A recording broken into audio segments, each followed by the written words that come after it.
नमस्कार। कहानियों के इस सफ़र में आप सबका बहुत स्वागत है। आज हम सुनेंगे मुंशी प्रेमचंद जी द्वारा लिखित कहानी मुक्ति मार्ग। कहानी शुरू करने से पहले मेरा आप सबसे विनम्र निवेदन है, यदि मेरे द्वारा सुनाई गई कहानियाँ आप सबको पसंद आती हों और आपने अब तक चैनल को सब्सक्राइब नहीं किया हो तो चैनल को ज़रूर सब्सक्राइब करें और अपने मित्रों में भी शेयर करें। तो चलिए शुरू करते हैं। सिपाही को अपनी लाल पगड़ी पर, सुंदरी को अपने गहनों पर और वैद्य को अपने सामने बैठे हुए रोगियों पर जो घमंड होता है वही किसान को अपने खेतों को लहराते हुए देखकर होता है। झिंगुर अपने ऊख के खेतों को देखता तो उस पर नशा सा छा जाता। 3 बीघे ऊख थी, उसके 600 रुपये तो अनायास ही मिल जाएंगे और जो कहीं भगवान ने डांडी तेज कर दी तो फिर क्या पूछना। दोनों बैल बुढ़े हो गए। अब की नई गोई बटेसर के मेले से ले आऊँगा। कहीं 2 बीघे खेत और मिल जाए तो लिखा लेगा। रुपए की क्या चिंता। बनिए अभी से उसकी खुशामद करने लगे थे। ऐसा कोई न था जिससे उसने गांव में लड़ाई न की हो। वह अपने आगे किसी को कुछ समझता ही न था। एक दिन संध्या के समय वह अपने बेटे को गोद में लिए मटर की फलियां तोड़ रहा था। इतने में उसे भेड़ों का एक झुंड अपनी तरफ आता दिखाई दिया। वह अपने मन में कहने लगा, इधर से भेड़ों के निकलने का रास्ता न था। क्या खेत की मेड़ पर से भेड़ों का झुंड नहीं जा सकता था? भेड़ों को इधर से लाने की क्या ज़रूरत? ये खेत को कुचलेंगी, चरेंगी, इसका डांट कौन देगा? मालूम होता है बुद्धू गड़ेरिया है। बच्चा को घमंड हो गया है, तभी तो खेतों के बीच से भेड़ लिए जा रहा है। जरा इसकी ढिठाई तो देखो। देख रहा है कि मैं खड़ा हूँ, फिर भी भेड़ों को लौटाता नहीं। कौन मेरे साथ कभी रियायत की कि मैं इसकी मुरव्वत करूं? अभी एक भेड़ा मोल मांगूं तो 5 ही रुपये मांगेगा। सारी दुनिया में 4 रुपये के कंबल बिकते हैं, पर यह 5 रुपये से नीचे की बात नहीं करता। इतने में भेड़ें खेत के पास आ गईं। झिंगुर ने ललकार कर कहा, अरे ये भेड़ कहाँ लिए जाते हो?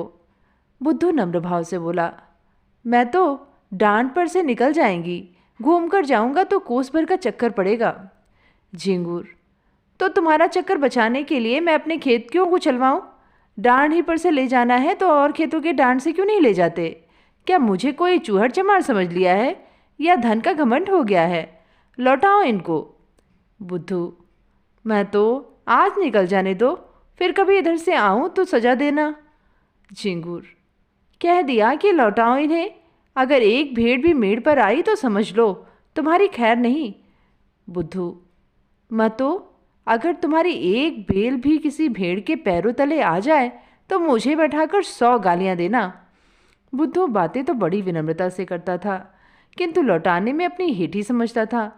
उसने मन में सोचा, इसी तरह जरा जरा धमकियों पर भेड़ों को लौटाने लगा तो फिर मैं भेड़ें चरा चुका। आज लौटा जाऊं तो कल को कहीं निकलने का रास्ता ही न मिलेगा। सभी रौब जमाने लगेंगे। बुद्धू भी पोढ़ा आदमी था। 12 कौड़ी भेड़ें थी। उन्हें खेतों में बिठाने के लिए भी रात 8 आने कौड़ी मजूरी मिलती थी। इसके उपरांत दूध बेचता था, ऊन के कंबल बनाता था। सोचने लगा, इतने गर्म हो रहे हैं, मेरा कर ही क्या लेंगे? कुछ इतना दबायल तो हूँ नहीं। भेड़ों ने तो हरी हरी पत्तियाँ देखी तो अधीर हो गईं। खेत में घुस पड़ी। बुद्धू उन्हें डंडों से मार मार कर खेत के किनारे हटाता था और वे इधर उधर से निकलकर खेत में जा पड़ती थी। झिंगुर ने आग बबूला होकर कहा, तुम मुझसे हेकड़ी जताते हो? तुम्हारी सारी हेकड़ी निकाल दूंगा। बुद्धू, तुम्हें देखकर चौंकती हैं, तुम हट जाओ तो मैं सबको निकाल ले जाऊं। झिंगुर ने लड़के को तो गोद से उतार लिया और अपना डंडा संभाल कर भेड़ों पर पिल पड़ा। धोबी भी इतनी निर्दयता से अपने गधे को ना पीटता होगा। किसी भीड़ की टांग टूटी, किसी की कमर टूटी। सबने बें बें का शोर मचाना शुरू किया। बुद्धू चुपचाप खड़ा अपनी सेना का विध्वंस अपनी आंखों से देखता रहा। वह न भेड़ों को हाँकता था, न झिंगुर से कुछ कहता था। बस खड़ा तमाशा देखता रहा। 2 मिनट में झिंगुर ने इस सेना को अपने अमानुषिक पराक्रम से मार भगाया। मेष दल का संहार करके विजय गर्व से बोला, अब सीधे चले जाओ, फिर इधर से आने का नाम न लेना। बुद्धू ने आहत भीड़ों की ओर देखते हुए कहा, झिंगुर, तुमने यह अच्छा काम नहीं किया, पछताओगे। केले को काटना भी इतना आसान नहीं जितना किसान से बदला लेना। उसकी सारी कमाई खेतों में रहती है या खलिहानों में। कितनी ही दैविक और भौतिक आपदाओं के बाद कहीं अनाज घर में आता है, और जो कहीं इन आपदाओं के साथ विद्रोह ने भी संधि कर ली तो बेचारा किसान कहीं का नहीं रहता। झिंगुर ने घर आकर दूसरों से इस संग्राम का वृत्तांत कहा तो लोग समझाने लगे, झिंगुर, तुमने बड़ा अनर्थ किया, जानकर अनजान बनते हो। बुद्धू को जानते नहीं, कितना झगड़ालू आदमी है। अब भी कुछ नहीं बिगड़ा, जाकर उसे मना लो, नहीं तो तुम्हारे साथ सारे गांव पर आफत आ जाएगी। झिंगुर की समझ में बात आई, पछताने लगा कि मैंने कहाँ से कहाँ उसे रोका। अगर भेड़ें थोड़ा बहुत चर ही जाती तो कौन मैं उजड़ जाता। वास्तव में हम किसानों का कल्याण दबे रहने में ही है। ईश्वर को भी हमारा सिर उठाकर चलना अच्छा नहीं लगता। जी तो बुद्धू के घर जाने को न चाहता था, किंतु दूसरों के आग्रह से मजबूर होकर चला। अगहन का महीना था, कोहरा पड़ रहा था, चारों ओर अंधकार छाया हुआ था। गांव से बाहर निकला ही था कि सहसा उसे अपनी ऊख के खेत की ओर अग्नि की ज्वाला देखकर चौंक पड़ा। छाती धड़कने लगी। खेत में आग लगी हुई थी। बेतहाशा दौड़ा, मनाता जाता था कि मेरे खेत में न हो, पर ज्यों ज्यों समीप पहुंचता था या आशा में भ्रम शांत होता जाता था। वह अनर्थ हो ही गया जिसके निवारण के लिए वह घर से चला था। हत्यारे ने आग लगा ही दी और मेरे पीछे सारे गांव को चौपट किया। उसे ऐसा जान पड़ता था कि वह खेत आज बहुत समीप आ गया, मानो बीज की पड़ती खेतों का अस्तित्व ही नहीं रहा। अंत में जब वह खेत पर पहुंचा तो आग प्रचंड रूप धारण कर चुकी थी। झिंगुर ने हाय हाय मचाना शुरू किया। गांव के लोग दौड़ पड़े और खेतों से अरहर के पौधे उखाड़कर आग को पीटने लगे। अग्नि मानव संग्राम का भीषण दृश्य उपस्थित हो गया। एक पहर तक हाहाकार मचा रहा। कभी एक प्रबल होता था, कभी दूसरा। अग्नि पक्ष के योद्धा मर मर कर जी उठते थे और द्विगुण शक्ति से रणोन्मत्त होकर सशस्त्र प्रहार करने लगते थे। मानव पक्ष में जिस योद्धा की कीर्ति सबसे उज्जवल थी वह बुद्धू था। बुद्धू कमर तक धोती चढ़ाए, प्राण हथेली पर लिए अग्नि राशि में कूद पड़ता था और शत्रुओं को परास्त करके बाल बाल बचकर निकल आता था। अंत में मानव दल की विजय हुई, किंतु ऐसी विजय जिस पर हार भी हंसती। गांव भर की ऊँख जलकर भस्म हो गई और ऊँख के साथ सारी अभिलाषाएं भी भस्म हो गईं। आग किसने लगाई यह खुला हुआ भेद था, पर किसी को कहने का साहस न था। कोई सबूत नहीं, प्रमाणहीन तर्क का मूल्य ही क्या। झिंगुर को घर से निकलना मुश्किल हो गया। जिधर जाता ताने सुनने पड़ते। लोग प्रत्यक्ष कहते थे, यह आग तुमने लगवाई है, तुम ही से सारा सर्वनाश किया, तुम्हें मारे घमंड के धरती पर पैर न रखते थे, आपके आप गए, अपने साथ गांव भर को डुबो दिया। बुद्धू को न छेड़ते तो आज क्यों यह दिन देखना पड़ता। झिंगुर को अपनी बर्बादी का इतना दुख न था जितना इन जली कटी बातों का। दिन भर घर में बैठा रहता। पूस का महीना आया, जहाँ सारी रात कोल्हू चला करते थे। गुड़ की सुगंध उड़ती थी, भट्टियाँ जलती रहती थीं और लोग भट्टियों के सामने बैठे हुक्का पिया करते थे। वहाँ सन्नाटा छाया हुआ था। ठंड के मारे लोग सांझ ही से किवाड़े बंद करके पड़ रहते और झिंगुर को कोसते। माघ और भी कष्टदायक था। ऊँख केवल धनदाता ही नहीं, किसानों का जीवन दाता भी है। उसी के सहारे किसानों का जाड़ा कटता है।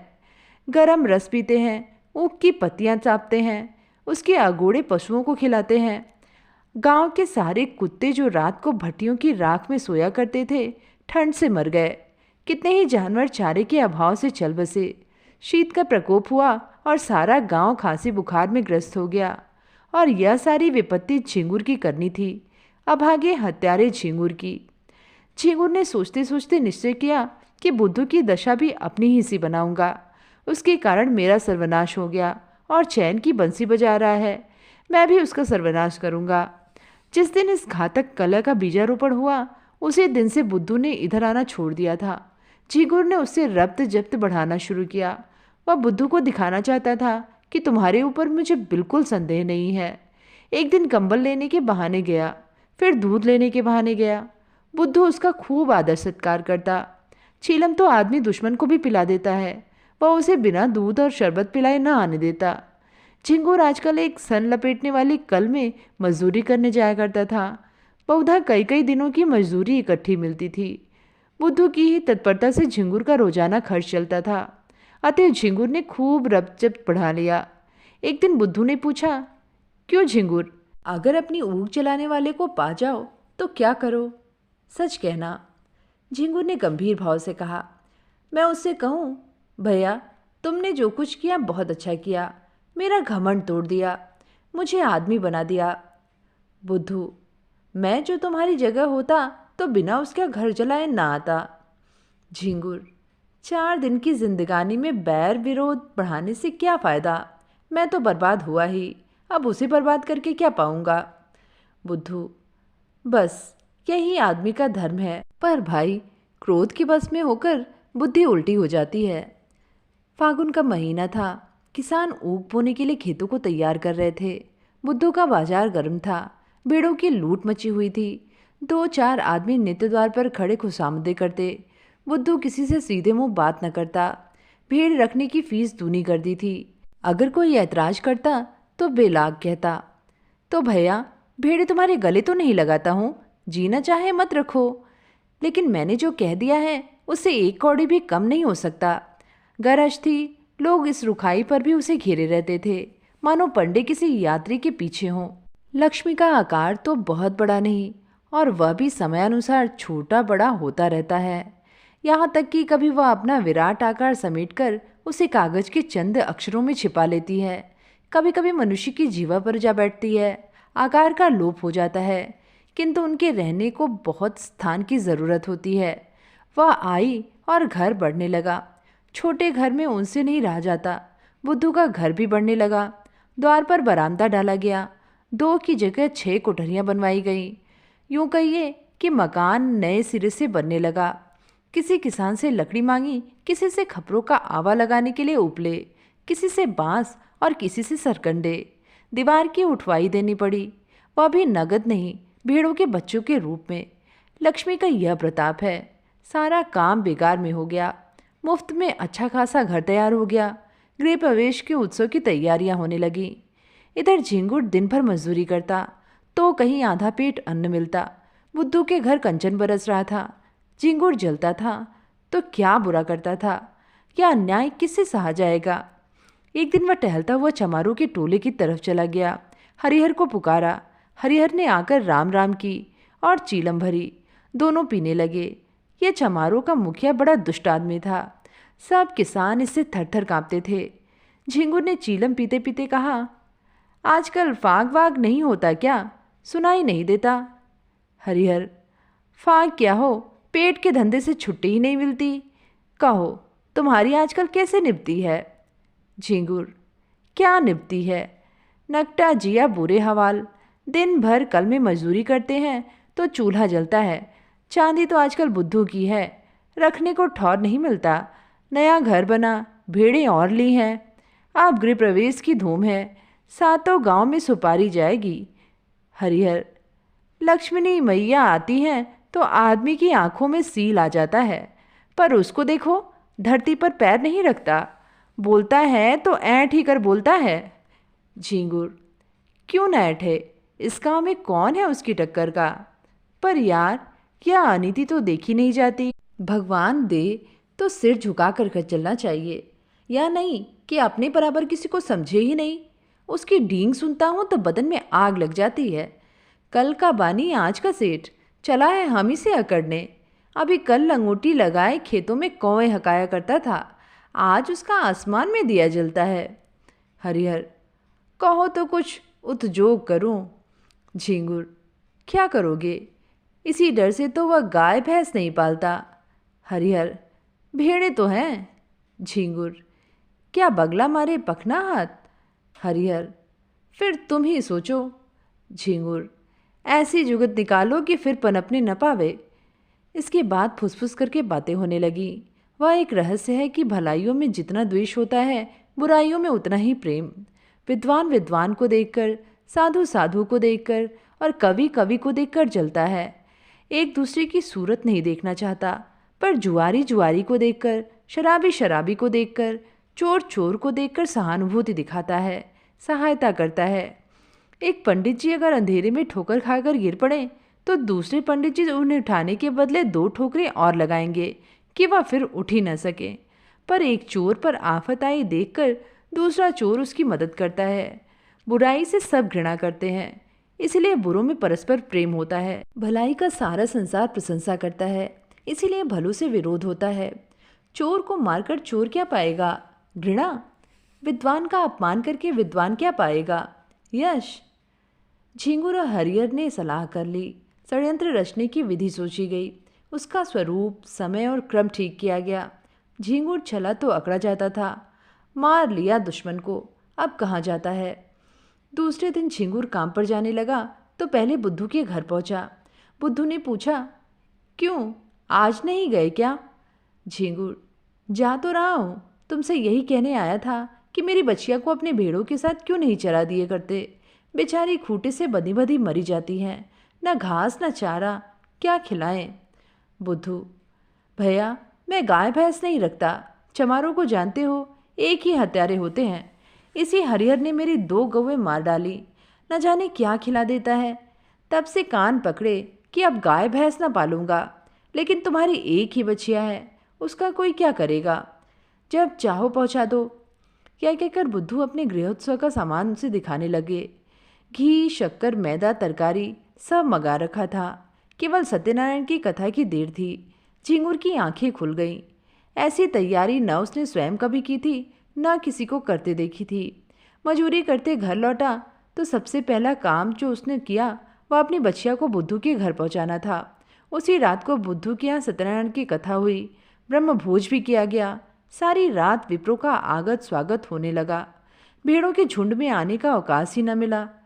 प्रातः काल भोजन करके उठा ही था, क्योंकि रात का भोजन सवेरे मिला, कि एक आदमी ने आकर खबर दी, बुद्धू तुम यहाँ बैठे हो, उधर भेड़ों में बच्चियाँ मरी पड़ी है।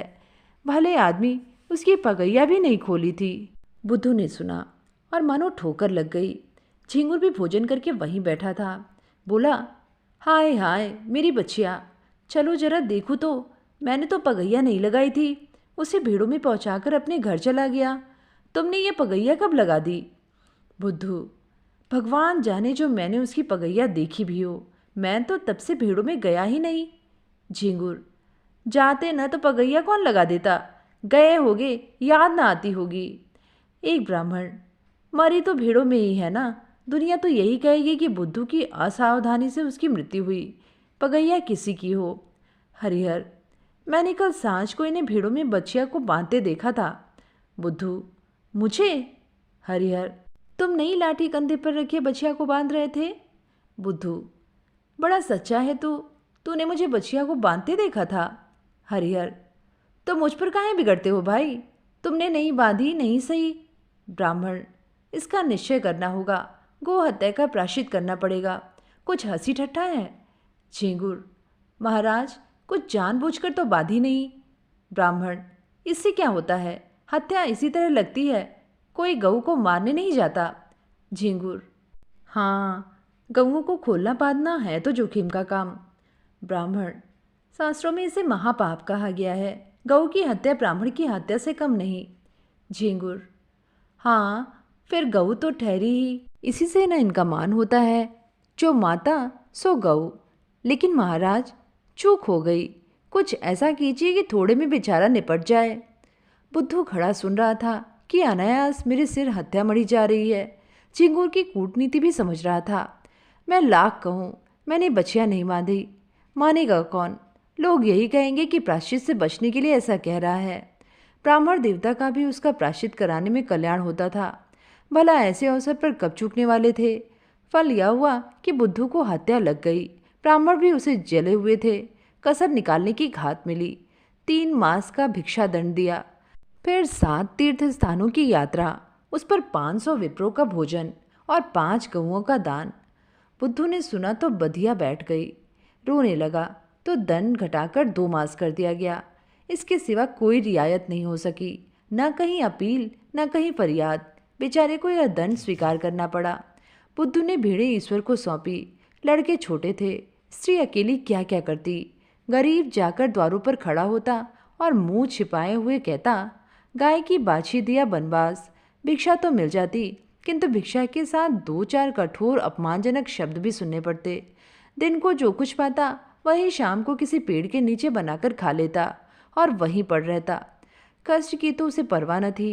भेड़ों के साथ दिन भर चलता ही था, पेड़ के नीचे सोता ही था। भोजन भी इससे कुछ ही अच्छा मिलता था, पर लज्जा थी भिक्षा मांगने की, विशेष करके जब कोई करकसा या व्यंग कर देती कि रोटी कमाने का अच्छा ढंग निकाला है, तो उसे हार्दिक वेदना होती थी।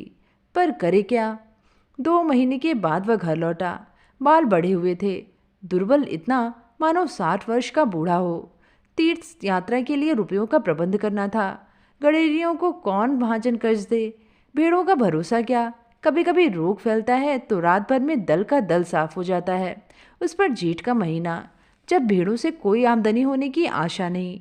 एक तेली राजी भी हुआ तो 2 रुपये ब्याज पर। 8 महीने में ब्याज मूल के बराबर हो जाएगा। यहाँ कर्ज लेने की हिम्मत न पड़ी। इधर 2 महीने में कितनी ही भेड़ें चोरी चली गई थी। लड़के चराने ले जाते थे, दूसरे गांव वाले चुपके से 1-2 भेड़ें किसी खेत या घर में छिपा देते और पीछे मारकर खा जाते। लड़के बेचारे एक तो पकड़ न सकते और जो देख भी लेते तो लड़े क्यों कर। सारा गांव एक हो जाता। 1 महीने में तो भेड़ें आधी भी न रहीं। बड़ी विकट समस्या थी। विवश होकर बुद्धू ने एक बूचड़ को बुलाया और सब भेड़ें उसके हाथ बेच दी। 500 रुपये हाथ लगे। उसमें से 200 रुपये लेकर तीर्थ यात्रा करने गया। शेष रुपये ब्रह्मभोज आदि के लिए छोड़ दिया। बुद्धू के जाने पर उसके घर में 2 बार सेंध लगी, पर यह कुशल हुई कि जगह हो जाने के कारण रुपए बच गए। सावन का महीना था, चारों ओर हरियाली छाई हुई थी। झिंगुर के बैल न थे, खेत बटाई पर दे दिए थे। बुद्धू प्रायश्चित से निवृत्त हो गया था और उसके साथ ही माया के फंदे से भी। न झिंगुर के पास कुछ था न बुद्धू के पास। कौन किससे जलता और किस लिए जलता। सन की कल बंद हो जाने के कारण झिंगुर अब बेलदारी का काम करता था। शहर में एक विशाल धर्मशाला बन रही थी। हजारों मजदूर काम करते थे। झिंगुर भी उन्हीं में था। 7वें दिन मजदूरी के पैसे लेकर घर आता था और रात भर रहकर सवेरे फिर चला जाता था। बुद्धू भी मजदूरी की टोह में यहीं पहुंचा। जमादार ने देखा दुर्बल आदमी है, कठिन काम तो इससे हो न सकेगा। कारीगरों को गारा देने के लिए रख लिया। बुद्धू सिर पर तसला रखे गारा लेने गया तो झिंगुर को देखा। राम राम हुई। झिंगुर ने गारा भर दिया, बुद्धू उठा लाया। दिन भर दोनों चुपचाप अपना अपना काम करते रहे। संध्या समय झिंगुर ने पूछा, कुछ बनाओगे ना? बुद्धू, नहीं तो खाऊंगा क्या? झिंगुर, मैं तो 1 जून चबेना कर लेता हूँ, इस जून सत्तू पर काट देता हूँ, कौन झंझट करे। बुद्धू, इधर उधर लकड़ियाँ पड़ी हुई हैं, बटोर लाओ। आटा मैं घर से लेता आया हूँ, घर ही से पिसवा कर लाता हूँ। यहाँ तो बड़ा महंगा मिलता है। इसी पत्थर की चट्टान पर आटा गूँथे लेता हूँ। तुम तो मेरा बनाया खाओगे नहीं, इसीलिए तुम ही रोटियाँ सेको, मैं बना दूंगा। झिंगुर, तवा भी तो नहीं है। बुद्धू, तवे बहुत हैं, यही गारे का तसला माजे लेता हूँ। आग जली, आटा गूँथा गया। झिंगुर ने कच्ची पक्की रोटियां बनाई। बुद्धू पानी लाया। दोनों ने लाल मिर्च और नमक से रोटियां खाईं। फिर चिलम भरी गई। दोनों आदमी पत्थर की सीलों पर लेटे और चिलम पीने लगे। बुद्धू ने कहा, तुम्हारी ऊख में आग मैंने लगाई थी। झिंगुर ने विनोद के भाव से कहा, जानता हूँ। थोड़ी देर बाद झिंगुर बोला, बछिया मैंने ही बांधी थी और हरिहर ने उसे कुछ खिला दिया था।